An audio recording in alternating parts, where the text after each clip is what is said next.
அனைத்துலக உயிரோடை தமிழ் வானொலி மற்றும் இலக்கு மின்னிதழ் நேயர்களுக்கு வணக்கம். இது சமகால அரசியல். இன்றைய அரசியல் களத்திலே நாங்கள் தாயகத்தில் இருந்து வளமையாக ஒரு செயற்பாட்டாளரை அழைத்து வருவோம். இன்று ஒரு மாறுபட்ட கோணத்தில் இன்று புலத்திலிருந்து ஒரு முக்கியமான செயற்பாட்டாளர்களை அழைத்து வந்திருக்கின்றோம். பிரான்ஸ் பாரிஸ் நகரிலிருந்து பல காலமாக தமிழ் தேசியத்தின்பால் அக்கறை உள்ள ஒரு முக்கிய செயற்பாட்டாளராகிய திருச்சோதி திருகுலசிங்கம் அவர்கள் எங்களுடன் இணைந்திருக்கின்றார். வணக்கம் அண்ணே. வணக்கம் நேயர்களுக்கும் வணக்கம் அனைவரும். நீங்கள் இந்த ஈழ விடுதலை போராட்டத்தில் பல காலமாக இணைந்து செயற்படுபவர்கள். பல முறை ஒவ்வொரு முறையும் ஐநாவிலே அமர்வு நடைபெறுகின்ற போது ஐநாவின் சென்று அங்கு உங்களுடைய லொபி வேலையை செய்து வருகின்றீர்கள். இப்பொழுது 60வது அமர்வு இப்பொழுது நடைபெற்று கொண்டு இருக்கின்றது. நீங்கள் தற்பொழுது கடந்த வாரம் நீங்கள் ஜெனீவா சென்று ஐநாவிலே லொபி வேலையை செய்துவிட்டு வந்திருக்கின்றீர்கள். அந்த வகையில் இன்றைய காலகட்டத்தில், அதாவது இந்த 60வது அமர்வில் ஏற்கனவே எல்லோராலும் பேசப்படுகின்ற இந்த ஜீரோ டிராஃப்ட் என்று சொல்லப்படுகின்ற இந்த கோ குரூப்பாலே எழுதப்பட்ட ஜீரோ டிராஃப்ட் வந்து தமிழ் மக்களுக்கு எந்த விதமான ஒரு தமிழ் மக்களுடைய அபிலாசைகளை பூர்த்தி செய்யக்கூடிய வகையில் அமையவில்லை என்பது எல்லாருடைய கருத்தாக இருக்கின்றது. அப்படி இருக்க நீங்கள் ஐநா சென்று வந்திருக்கின்றீர்கள். உங்களுடைய கணிப்பின்படி ஐநாவில் புலம்பெயர் தேசத்திலே இருக்கின்ற செயற்பாட்டாளர்கள் பல லட்சக்கணக்கான பொருட்செலவில் அங்கு தங்களுடைய நேரத்தை மினக்கெடுத்தி ஈழத்துக்காக போராடி வருகின்றார்கள், லொபி ஒர்க் செய்து வருகின்றார்கள், அதாவது ராஜதந்திர வேலையில் ஈடுபட்டு வருகின்றார்கள். எங்களுக்கு இதால் ஏதாவது பிரயோசனம் இருக்கின்றதா என்பதை கூறுங்கள்.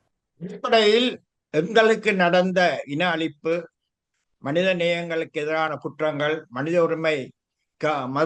உரிமை குற்றங்கள் எல்லா விடயங்களையும் பதிவு செய்யும் ஒரு அமைப்பாக நாங்கள் ஐக்கிய நாடுகள் மனித உரிமை சபையின் பார்க்க வேண்டும்.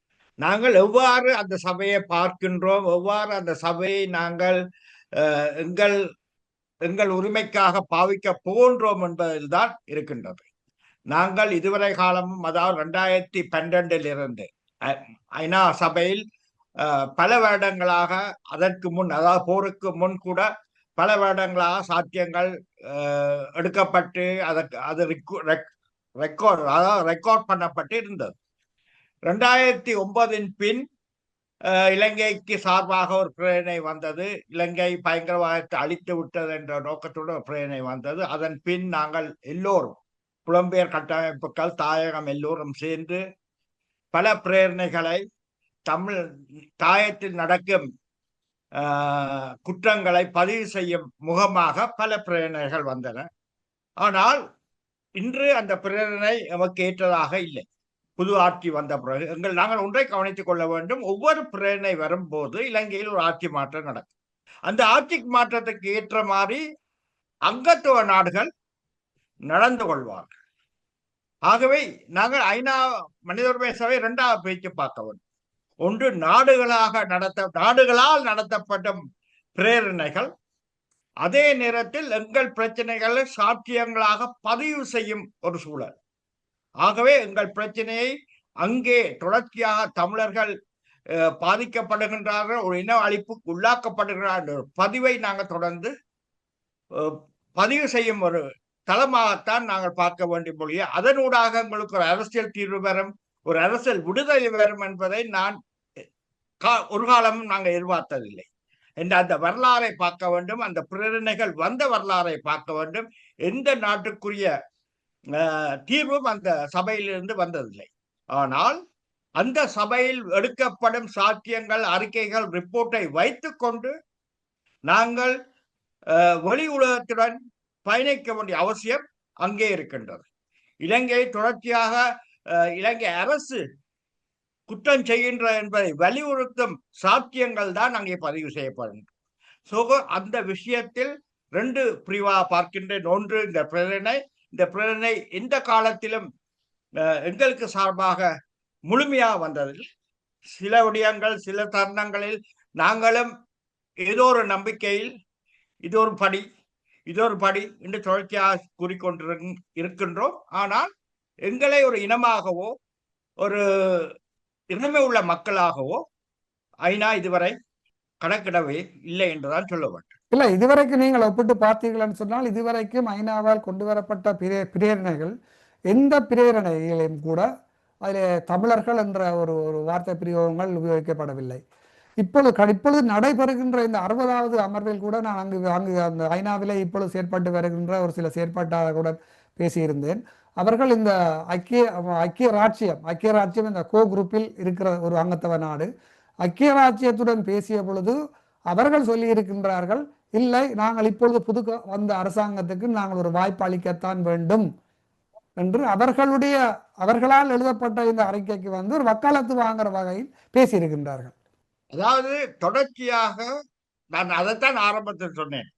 ஒவ்வொரு காலகட்டத்திலும் இந்த பிரேரணைகள் வரும் நேரத்தை பார்த்தீர்கள் என்றால் ஏதோ ஒரு விஷயம் இலங்கையில் நடைபெறும். இல்லாவிட்டால் இலங்கை அரசு ஏதோ ஒரு விடயத்தை நடத்தி கொண்டு வருவார்கள்.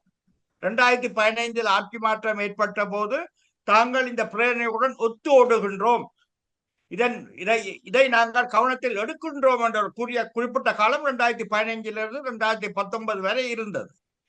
அதன் பின் வந்த கோத்தபய ஆட்சி காலத்தில் இன்னும் ஒரு கடும் போக்கான நிலை இலங்கை அரசு எடுத்தது. இன்று NPP அரசு கூட அதே நிலைதான் எடுத்திருக்கின்றனர். ஆனால் அவர்கள் தாங்கள் புதிதாக வந்திருக்கின்றோம், பொருளாதாரத்தில் நாங்கள் பாதிக்கப்பட்டு நாங்கள் எழும்பிக் கொண்டிருக்கின்றோம் என்ற ஐக்கிய நாடுகள் பொதுச்சபையில் பவர்ட்டியை பற்றித்தான் அனுராக் திசாநாயக்க பேசியிருந்தார். ஆகவே இந்த பொருளாதாரத்தை வைத்து எங்கள் உரிமைகள் அடக்கப்படுகின்றன. இரண்டாவது முக்கியமான ஒரு விடயத்தை நாங்கள் புரிந்து கொள்ள வேண்டும். நாங்கள் 2012 ஆண்டு பிரேரணை வரும்போது ஜெனீவாவில் பிரஸ் கிளப்பில் இருந்து இந்த அறிக்கை பிழை, ஏனென்று சொன்னால் பாதிக்கப்பட்டவர்கள் யார் என்று குறிப்பிடப்படவில்லை, தமிழர்கள் என்று குறிப்பிடப்படவில்லை என்று ஆரம்பத்திலேயே கூறி வந்தவர்கள் நாங்கள்.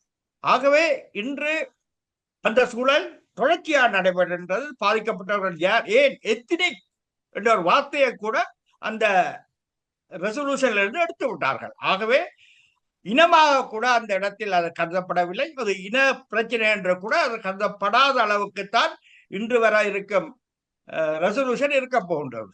அதிலிருந்து நாங்கள் புரிந்து கொள்ள வேண்டும், நாங்கள் கடந்து வந்த பாதையை மீண்டும் சிந்திக்க வேண்டிய ஒரு காலம் எத்னிக் என்ற வார்த்தை மட்டும் அங்கிருந்து அகற்றப்படவில்லை, இந்த இராணுவ மயமாக்கல் என்ற வார்த்தை கூட அகற்றப்பட்டுள்ளது.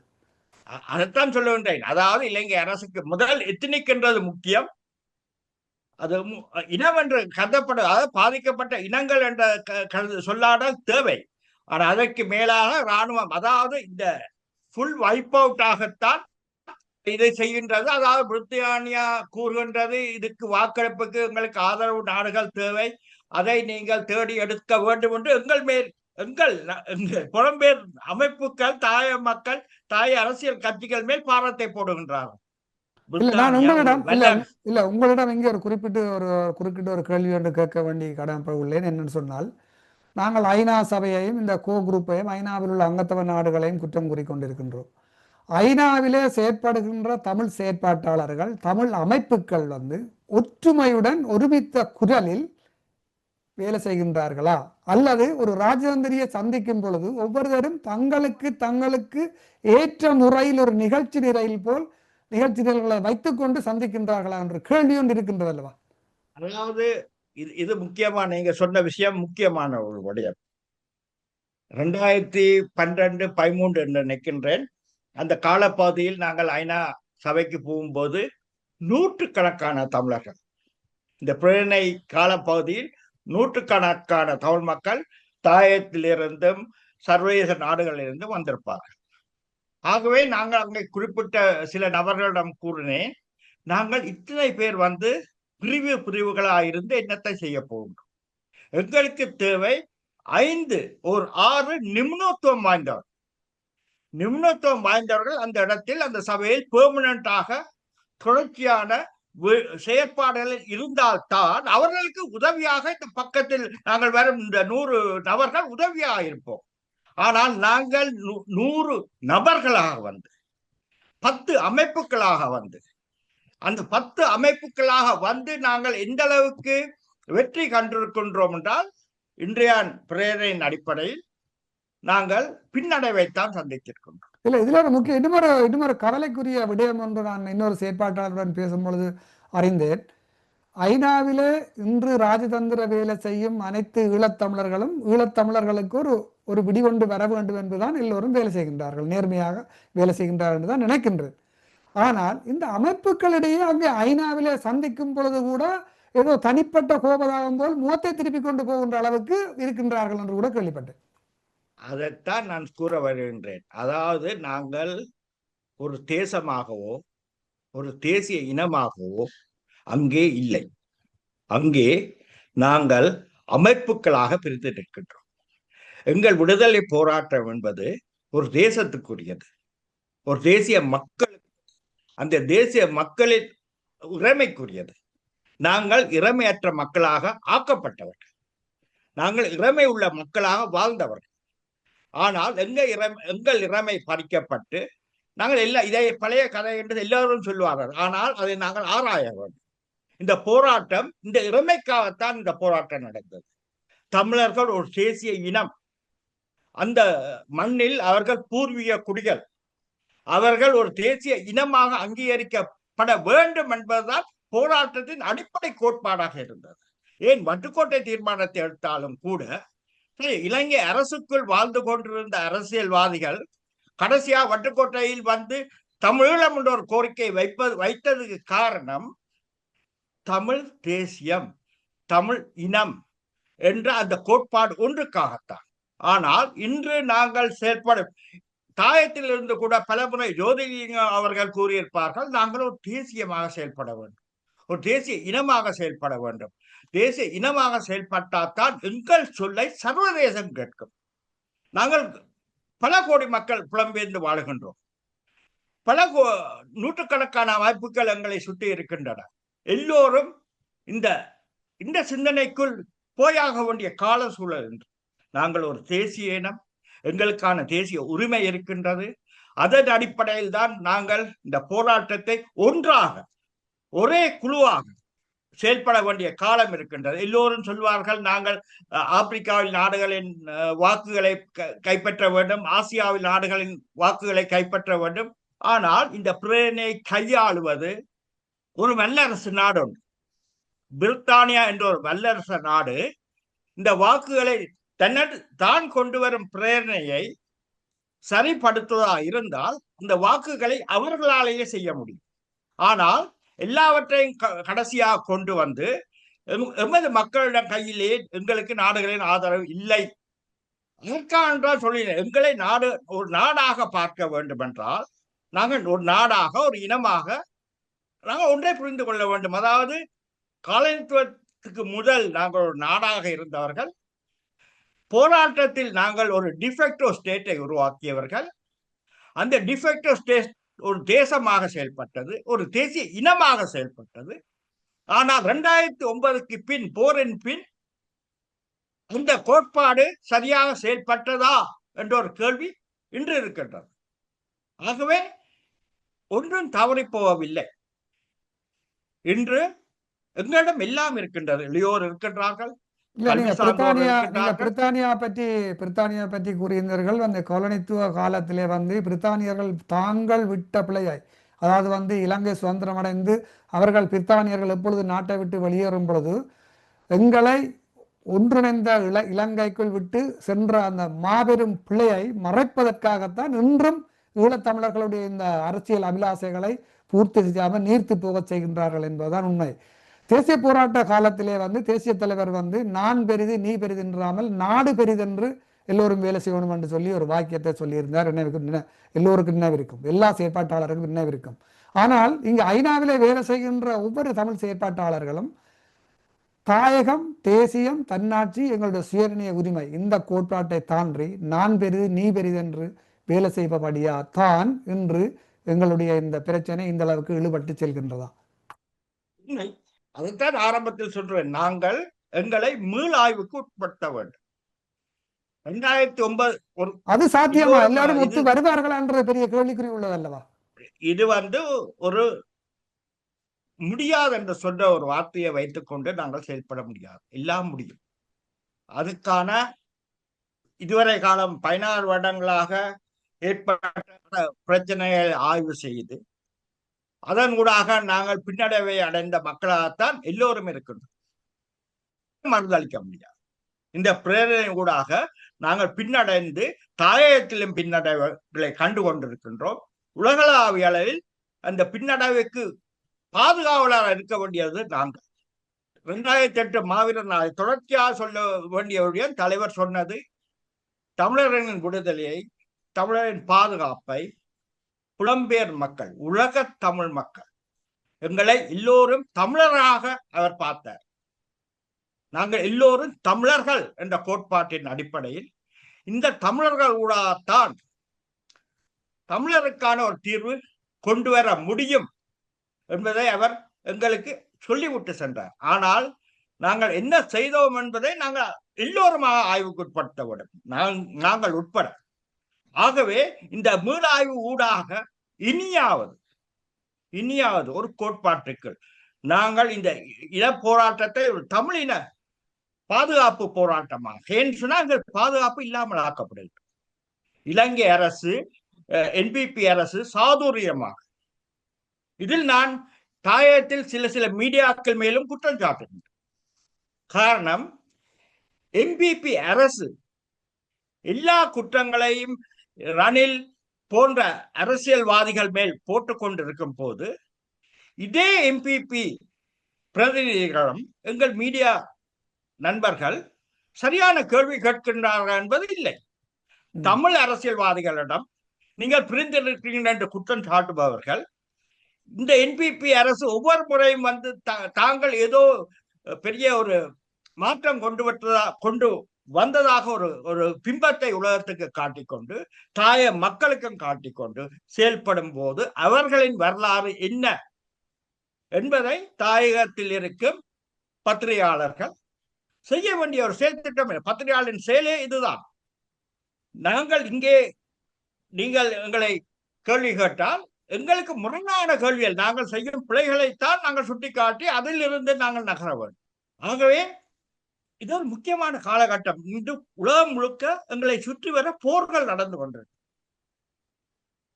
இந்த போர்களின் மத்தியில் பலஸ்தீனியம் என்ற ஒரு நாட்டை இதே பிரித்தானியா, என்னன்னு சொன்னா பிரித்தானியா காலத்துவ காலத்தில் தான் பலஸ்தீனியர்கள் தமது இறைமையை இழந்தவர், இறைமையை படித்தெடுக்கப்பட்டவர்.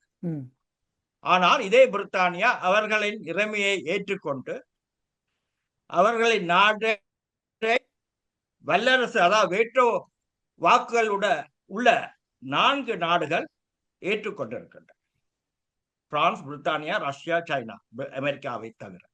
ஆகவே அவர்கள் ஒரு தேசமாக செயல்பட்டார்கள், ஒரு தேசிய இனமாக செயல்பட்டார். அதனால்தான் அவர்களுக்குரிய அங்கீகாரம் ஆரம்ப காலத்திலிருந்தே கொடுக்கப்பட்டது. பலஸ்தீனிய லிபரேஷன் ஆர்கனைசேஷனுக்கு ஐநா சபையில் பார்வையாளர்கள் சீட் கொடுக்கப்பட்டது. அதன் பின் ஸ்டேட் ஆஃப் பலஸ்தீன் என்ற ஏற்றுக்கொள்ளப்பட்டது. இன்று வல்லரசு நாடுகளில் 4 நாடுகள் பலஸ்தீனத்தை அங்கீகரித்திருக்கின்றன. காரணம், அவர்கள் தங்களை ஒரு தேசிய இனமாகவும் ஒரு தேசமாகவும் தொடர்ச்சியாக குரல் கொடுத்து வந்ததுதான். அதுல முக்கியமான விஷயத்தை நாம் கோடிட்டு சொல்ல வேண்டிய கடப்பாடு எங்களுக்கு உள்ளது. இந்த ஐக்கிய நாடுகள் சபையினுடைய பொதுச்சபை கூட்டத்தில் முக்கியமாக பிரான்சினுடைய பிரசிடென்ட் மாக்ரோன் அவர்கள் பேசிய ஒரு பேச்சொன்று, அவர் தெளிவாக சொல்லியிருக்கின்றார், இந்த பலஸ்தீனிய மக்கள் தாங்கள் ஒரு தேசமாக வாழ விரும்புகின்றார்கள் என்று. அவர்கள் ஒரு தேசியம், ஒரு தேசிய இனம் என்றதை பிரான்சுடைய பிரசிடென்ட் வள்ளி கிளியராக சொல்லி இருக்கின்றார்.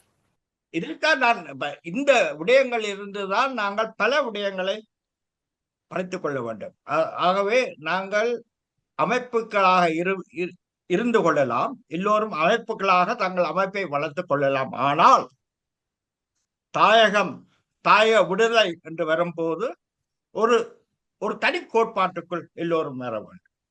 நாங்கள் ஆரம்பத்தில் சொன்னது போல் நாங்கள் பல லட்சம் யூரோக்களை இந்த ஐநா சபையில் செலவழித்துக் கொண்டு எங்களுக்கான ஒரு 5 வல்லுநர்கள், இளைஞர்கள் அறிவு சார்ந்தவர்களை அங்கே வைத்து அதில் இருக்கும் எந்த முறையில் அந்த அந்த ஐநா மனித உரிமை சபையில் எங்கள் செயல்பாடுகளை கொண்டு செல்லலாம் என்ற ஆய்வுகளை அங்கே அவர்கள் செய்து அதாவது அவர்களுக்கு தேவையான உதவிகளை எல்லாரிடம் கேட்கலாம். இதனூடாக நாங்கள் வலுப்பெற முடியும்.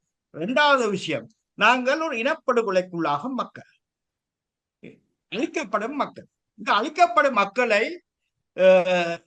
இனப்படுகொலை ஆளன் யார்? இனப்படுகொலை தமிழர்கள். தமிழர்கள் ஒரு தேசிய இனமாக இலங்கை ஏற்றுக்கொள்கின்றதா? இல்லாவிட்டால் சர்வதேச நாடுகளில் இலங்கை ஒரு ஒரு பாதிக்கப்பட்ட இனத்தின் மேல் ஒரு அழிப்பு நடந்தால்தான் அது இன அழிப்பு என்று சொல்வார். இஸ்ரேலியர் மேல் ஹோலோகோஸ்ட் நடந்தது. இன்று பாலஸ்தீனிய மக்கள் மேல் நடக்கும் தாக்குதலை பார்க்கின்றார். ஆனால் நாங்கள் ஒரு இனமாக மாறும், எங்களுக்கு நாங்கள் இனம்தான், அதில் எந்த மாற்று கருத்தும் இல்லை. நாங்கள் ஒரு இனமாக, ஒரு தேசிய இனமாகத்தான் நாங்கள் எங்களை பார்க்கின்றோம். ஆனால் உலகம் இந்த புவியியல் அரசியலில் எங்களை எவ்வாறு பார்க்கின்றது என்பதை நாங்கள் உட்படுத்தப்பட வேண்டும். ஆகவேதான் இது ஒரு முக்கியமான ஒரு கால சூழல். இந்த 60வது கூட்டத்தொடர் எங்களுக்கு நிறைய படிப்பினைகளை தர வேண்டும். இந்த 60வது கூட்டத்தொடரில் நல்ல விடயங்களும் நடைபெறுகின்றன. இந்த ஐக்கிய நாடுகள் மனித சபையில் தாயத்திலிருந்து பல பேர் வந்து சாட்சியங்களை அளிக்கின்றார்கள். செம்மனையில் நடக்கும் அந்த மனித புதைகுழிகளை பற்றி அறிக்கையில் கொடுக்கின்றார்கள். செய்யப்பட வேண்டிய விடயங்கள். ஆனால் ஒரு நாடு எங்களுக்காக வந்து வாக்களிக்க வேண்டும் என்றால் நாங்கள் ஒரு தேசமாக இருக்க வேண்டும், ஒரு தேசிய இனமாக இருக்க வேண்டும். அந்த தேசிய இன அங்கீகாரம் தான் நமது போராட்டத்தின் அடிப்படை வாதம். 70களில் எங்கள் இளைஞர்கள் போராட்டத்துக்கு களத்தில் இறங்கும் போது தங்களை ஒரு எங்கள் தேசிய இனம் அழிக்கப்படுகின்றது, அந்த தேசிய இனம் அங்கீகாரம் தேவை என்பதற்காகத்தான் இந்த போராட்டம் ஆரம்பிக்கப்பட்டது. பேர்ந்து 2009 நாங்கள் எவ்வாறு அதை சிந்தித்தோம், எவ்வாறு அதை முன்னெடுக்க முயற்சித்தோம். ஒரு பக்க குழுவினர் பல நாடுகள் சென்றார். உங்களுக்கும் தெரியும், எங்களை ஒரு தேசமாகவும் உலக தமிழர்களாகவும் எங்களை நிர்ணயிப்பதற்காக நாங்கள் செய்யாத பயணங்கள் இல்லை, எடுக்காத முயற்சிகள் இல்லை. ஆனால் ஒரு நாடு கைதட்டினால் போதாது, இந்த தமிழ் இனமே கைதட்டவன், ஒன்றாக கைதட்டவன். இந்த இனம் அழிக்கப்படுகின்றது. நாளைக்கு நாங்கள் இலங்கையர் சிங்களவராக மாறக்கூடிய சூழல் இருக்கின்றது. அதைத்தான் புலம்பெயர் தேசத்திலும் சரி, தாயகத்திலும் சரி, இந்த அரசியல்வாதிகள், சிவில் அமைப்புகள், புலம்பெயர் தேசத்திலே இருக்கின்ற அரசியல் அமைப்புகள் இங்கு தங்களுடைய முரண்பட்ட கருத்துக்களுடனும் தங்களுடைய நிகழ்ச்சி நிரலுக்கு முரண்பட்டு கொண்டிருக்கின்ற காலத்திலே ஆய்வுகளின்படி இலங்கையிலே ஈழத்தமிழர்களுடைய சனத்தொகை 28% குறைந்துள்ளது. அதே போன்று என்பிபி அரசாங்கம் வந்த பிற்பாடு, அதாவது ஈழப்போர் பின்பு பிறந்த அடுத்த தலைமுறை இன்று என்பிபிக்கு பின்னால் ஓடுகின்றார்கள். அப்ப இவர்களை எல்லாம் ஒன்றிணைப்பது ஏன் இந்த 28% குறைந்த சனத்தொகையை ஏன் இதுவரை யாரும் அதை கருத்தில் கொள்ளவில்லை என்பது ஒரு பெரிய கேள்விக்குறி. இதுக்கு முக்கியமான கேள்வி, உதாரணத்துக்கு நாங்கள் கட்சிகளாக பிரிந்து நிற்பது, சிவில் கட்டமைப்புகளாக பிரிஞ்சு நிற்பது, இதுதான் முக்கிய காரணம் என்று நாங்கள் கருத்தில் எடுக்க வேண்டும். ஒவ்வொரு கட்சிகளும் தமக்கென்ற ஒரு கோட்பாட்டை வைத்துக் கொண்டு எங்களுக்கென்ற ஒரு பொது கோட்பாடு ஒன்று இருக்கின்றது. எல்லோரும் தங்களுடைய தனிய அரசியல் கொள்கையை வைத்துக் கொள்ளலாம், ஆனால் எங்களுக்கான ஒரு பொது கோட்பாடு ஒன்று இருக்கின்றது. அந்த பொது கோட்பாட்டுக்குள் எல்லோரும் உள்வாங்கப்பட வேண்டும். அது உள்வாங்கும் ஒரு சூழல் வந்தாலே அதை உடைத்து விடுவார். P2P போராட்டம் பல லட்சக்கணக்கான, பல ஆயிரக்கணக்கான இளைஞர்கள் அணிவகுத்தார்கள். ஆனால் அதன் பின் அது உடைக்கப்பட்டது. உண்மையில் நடந்த அணையா விளக்கு போராட்டம், அதாவது ஒரு இனத்தை ஒரு போராட்டத்துக்குள் கொண்டு செல்ல, அதாவது 259 உடல் உறுப்புகள், எச்சங்கள் கண்டுபிடிக்கப்பட்டிருக்கின்றன. அதை சரியான முறையில் இந்த உலகத்துக்கு கொண்டு செல்ல முடியாதவர்களாக நாங்கள் இருக்கின்றோம். ஏன் என்று சொன்னால் ஒவ்வொருத்தரும் தனித்தனியாக அறிக்கை விடுகின்றார்கள். ஒரு கூட்டாக, ஒரு குழுமமாக, ஒரு இனமாக இந்த விடயங்களை கொண்டு போய் ஆக வேண்டும். ஏனென்று சொன்னால் அங்கே புதைக்கப்பட்டவர்கள் எங்கள் அக்காவும் அம்மாவும் தம்பியும் எமது வருங்கால சந்ததியும். 2009 வன்னி பிரதேசத்தில் அளிக்கப்பட்ட மக்கள் எங்க சகோதரங்கள், திட்டமிட்டு அளிக்கப்பட்டவர்கள். ஆகவே இவை எல்லாவற்றையும் நாங்கள் வெல்ல வேண்டுமா இருந்தால் நாங்கள் எங்களை மாற்றிக்கொள்ள வேண்டும். நாங்கள் ஏதோ ஒரு வழியில் நாங்கள் ஒன்றிணைந்து ஆக வேண்டும். இந்த ஒன்றிணைவு அந்த பொது வேட்பாளர் விடயத்துக்கு வருகின்றேன். நியாயமான, அதாவது புலம்பெயர் நாடுகளில் பல கட்டமைப்புகள் ஒன்றாக செயல்பட்டன. ஒரே குரலில் அங்கே குரல் கொடுத்தார்கள். அங்கே சில கட்சிகள் அதுக்கு எதிர்ப்பாக இருந்தன. ஆனால் இந்த விடயம் இந்த உலகத்துக்கு எங்களை ஒரு இனமாக, ஒரு தேசமாக காட்டுவதற்காக எடுக்கப்பட்ட ஒரு முயற்சி.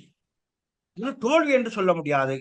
2,25,000 மக்கள் இந்த ஒற்றுமை இன்மைக்கு இந்த நீங்கள் இப்ப கூறிய இந்த பொது வேட்பாளர் முன்னெடுப்பு எடுத்ததை ஒரு முக்கியமான உதாரணமாக காட்டிக்கொள்ளலாம்.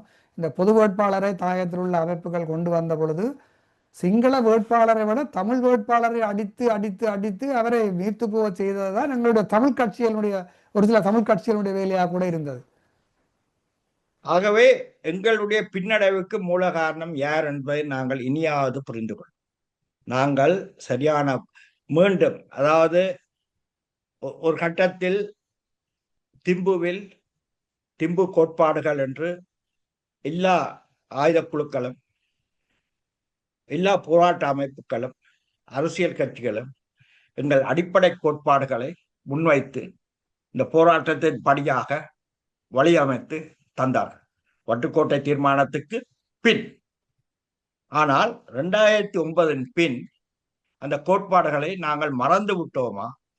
எங்கள் சிந்தனைகளை எங்கே இன்னொன்றும் இருக்கிறது. இந்த உலகம், இந்த சர்வதேசம், இந்த சர்வதேச புலனாய்வு அமைப்புகள் எங்களை நன்றாக திசை திருப்புகிறார்.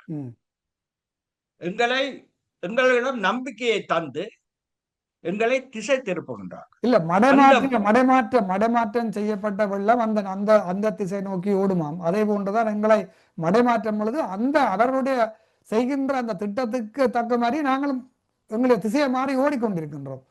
இதுல நாங்கள் ஒரு விடயத்தை மிக உன்னிப்பாக கவனிக்கணும். என்னென்று சொல்லி சொன்னால், இந்த மடை மாற்றுபவர்களை இந்த மடைமாற்றத்துக்கு பின்னாலே ஒரு எங்களால் அடையாளம் காண முடியவில்லையா? இவர்களே இப்படி செய்கிறார்கள், இவர்களுக்கு விளங்கவில்லையா? அல்லது அவர்களுடன் கையூட்டல்கள் அப்படி நடைபெற்றதுக்காக வேண்டி அவர்கள் இப்படி செய்கின்றார்களா என்று பல கேள்விகளும் கொண்டதில்லையா? நீங்கள் சொல்வது உண்மை. நாங்கள் அந்த சில இடங்களில் உணர்ச்சிக்கு மயங்குபவர்கள், உணர்ச்சி வசப்படுவோம், ஆத்திரப்படுவோம். அது எங்கள் உணர்வு, எங்கள் ரத்தத்தில் ஊறிய விடயமாக நாங்கள் பார்த்தாலும் கூட எங்களுக்குன்ற ஒரு பொது கோட்பாடு ஒன்று இருக்கு. அந்த பொது கோட்பாட்டை உடைப்பதற்கும் யாரும் வருவாங்க, யாரும் செயல்படுவாங்க.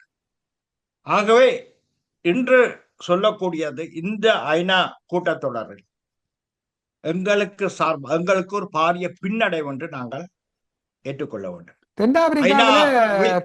தென்னாப்பிரிக்காவிலே இந்த நிறவெறி பெரிய அளவிலே உருவெடுத்து ஆடிய பொழுது பல அமைப்புகள் தென்னாப்பிரிக்காவில் இருந்து இதற்கு எதிராக போராடி வந்தார்கள். அவர்கள் விடுதலை அடைய வேணும் என்பதற்காக ஹராரே டிக்ளரேஷன் ஒன்றை கொண்டு வந்து எல்லா அமைப்புகளும் ஒரு குடைக்கு கீழ் வந்தார்கள்.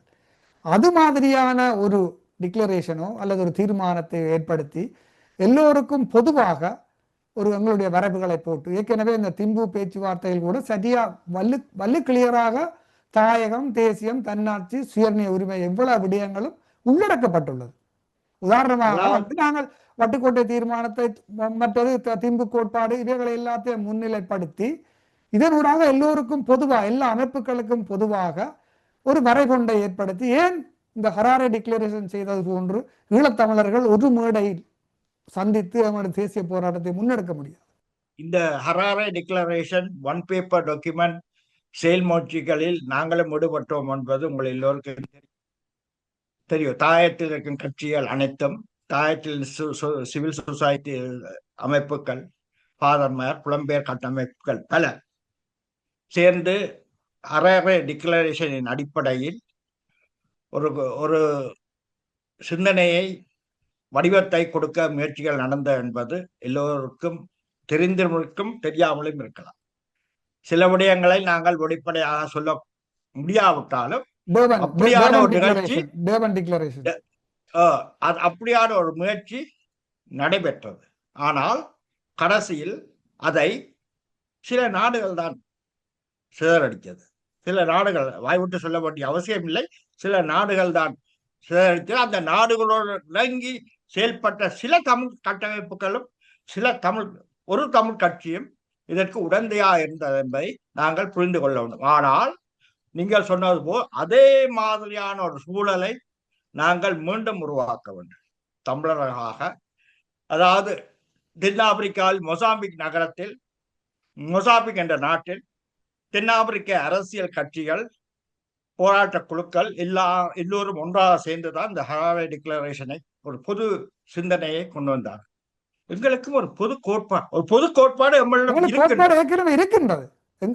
அதை பயணிக்க வேண்டும் என்ற கோட்பாடு ஏற்கனவே இருக்கின்றது எங்களுக்கு. அதை வைத்துக்கொண்டு நாங்கள் மீண்டும் இந்த 60வது கூட்டத்தொடரின் பின் இந்த ஒரு வருடத்துக்குள் நாங்கள் சரியாக நம்மை கட்டி அமைக்க வேண்டும். இல்லாவிட்டால் நாங்கள் தாயத்தை இழந்து விடுவோம், தாய் மண்ணை இழந்து விடுவோம். இதை எல்லோரும் உணர்ந்து கொள்ள வேண்டும். என்பிபி அரசு போகும் போக்கு, அவர்களின் பிரதிநிதிகளை ஒருவரும் கேள்வி கேட்காமல் நடந்து கொள்ளும் முறை தாயத்தில், இவை எல்லாம் எங்களுக்கு இன்னும் பாரிய பின்னடைவை பெற்றுத்தரும். ஆகவே நாங்கள் எல்லோருமாக தாயத்தில் இருக்கும் கட்சிகள், சோசியல் அதாவது சிவில் சொசைட்டிகள், புலம்பெயர் நாடுகளில் இருக்கும் அனைத்து கட்டமைப்புகள் எல்லோருமாக ஒரு இடத்தில் ஒன்றாக கூடி ஏதோ ஒரு வடிவத்தில் இந்த செயல்பாடை முன்னெடுக்க வேண்டும். என்னென்று சொன்னால், இந்த 60வது கூட்டத்தொடரை தொடர்ந்து ஒவ்வொருத்தரும் நீங்கள் நாடுகளை அணுகுங்கள் என்று சொல்லிக்கொண்டே இருக்கலாம். ஆனா ஒவ்வொரு நாட்டுக்கும் புவியியல் அரசியல், புவியியல் சிந்தனை இருக்கு. தங்களுக்கு லாபம் இல்லாமல் ஒருவர் யாருமே தங்களுக்கு ஒரு தேவைகள் இருக்கின்ற. ஆகவே நாங்கள் ஒரு தேசிய இனமாக மீண்டும் சரியான முறையில் வலியுறுத்த வேண்டும். நாங்கள் ஒரு தேசம், நாங்கள் ஒரு தேசிய இனம், எங்களுக்குரிய வேர்கள் அந்த மண்ணில் இருக்கின்றது. ஏன்னா நாங்கள் பல காலங்களில் பல நிலங்களை இழந்திருக்கின்றோம்.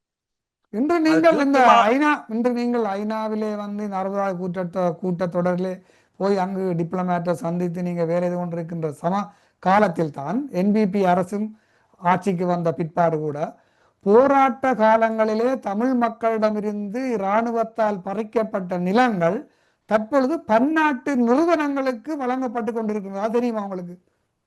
மன்னாரில் நடப்பதை பார்த்திருப்பீர்கள். பல இடங்களில் புத்தளம் சிலாபம் தமிழ் பிரதேசம், புத்தளம் சிலாபம் தமிழ் பிரதேசமாக இருந்த பிரதேசம், இலங்கையின் தென்முனை தமிழ் பிரதேசமாக இருந்த பூமி எல்லாவற்றையும் கைவிட்டு இன்று இலங்கையை பல நாடுகளுக்கு விட்டுக் கொண்டிருக்கின்றார். அது மைந்த ஆட்சி காலத்திலே ஆரம்பித்தது. இடதுசாரி என்று சொல்லிக்கொண்டு இருக்கும் என்பிபி அரசு செய்வது ஒரு வலதுசாரி பொருளாதார அரசியல். அந்த பொருளாதார அரசியலில் நாங்கள் அளிக்கப்பட்டுக் கொண்டிருக்கின்றோம். எங்கள் மண் அளிக்கப்படுகின்றோம், எங்கள் மண்ணின் முகங்கள் அளிக்கப்பட்டுக் கொண்டிருக்கின்றோம். ஆகவே இதற்காகத்தான் சொல்லுகின்றேன், இன்று மன்னாரில் இளைஞர்கள் போராடுகின்றார்கள், பல இடங்களில் போராட்டம் நடக்கின்றது. எல்லோரையும் நாங்கள் ஒன்றிணைக்க வேண்டிய கால சூழல் இருக்கின்றோம். நாங்கள் எல்லோருக்கும் பக்க துணையாக இருக்க வேண்டிய கால சூழல் இருக்கின்றோம். இந்த 60வது கூட்டத்தொடர் எல்லோருக்கும் ஒரு பாடமாக இருக்க வேண்டும் என்று, அதாவது அங்கே செயல்படும் அமைப்புகள் கூட இதை உணர்ந்திருப்பார்கள் என்று நினைக்கின்றேன். நல்லது. நாங்கள் நிறைவு செய்யும் நேரம் நெருங்குகின்றபடியால் இந்த புலம்பெயர் தேசத்திலே இருக்கின்ற அனைத்து தமிழ் செயற்பாட்டாளர்களும் அமைப்புகளும் ஒன்றிணைந்து ஒரே மேடையில் ஒரே கருத்துடன் ஒரே குரலில் எல்லோருமாக சேர்ந்து வேலை செய்ய வேண்டிய காலம் வர வேண்டும். அதுக்காக எல்லோரும் உழைக்க வேண்டும். எல்லா அமைப்புகளையும் ஒரு குடையின் கீழ் கொண்டு வந்து அவர்கள் தங்கள் அமைப்புகளாக வேலை செய்யலாம். ஆனால் இப்படியான ஐநா போன்ற இடங்களுக்கும் ராஜதந்திரிகளை சந்திக்கும் பொழுதும் எல்லோரும் ஒரே கொள்கையில் போக வேண்டும். ஒரு பேப்பரைத்தான் எல்லோரும் கொண்டு போக வேண்டும். அந்த அளவுக்கு ஒரு நிலைமையை நாங்கள் உருவாக்க வேண்டும். அதற்கு நீங்கள் உழைக்க வேண்டும் என்று கூறிக்கொண்டு இன்றைய இந்த நேர்காணலை நிறைவு செய்வோம். நீங்கள் இறுதியாக ஏதாவது சொல்ல இருந்தால் மிகச் சுருக்கமாக சொல்லலாம். அதாவது நீங்கள் இதுவரை நாங்கள் பேசிய அதே விடயம்தான். நாங்கள் ஒரு தேசிய மனமாக முன்னெடுக்க வேண்டும். ஒரு டிஃபெக்டிவ் ஸ்டேட்டை ஆண்டவர்கள், இனமாக ஆண்டவர்கள். நாங்கள் ஒரு இளமை உள்ள மக்கள். அந்த இளமையை மீட்டெடுக்க வேண்டிய கட்டாயம் நமக்கு இருக்கின்றது. அந்த இளமைக்குரிய அடையாளமே தமிழ் இனம். இந்த தமிழின ஏற்பை நாங்கள் உலக தமிழர்களாகத்தான் வெற்றி பெற முடியும். எங்களிடம் எல்லாம் இருக்கிறது. கல்வி இருக்கின்றது, துறைசார் பொருளாதாரம் எல்லாம் இருக்கின்றது.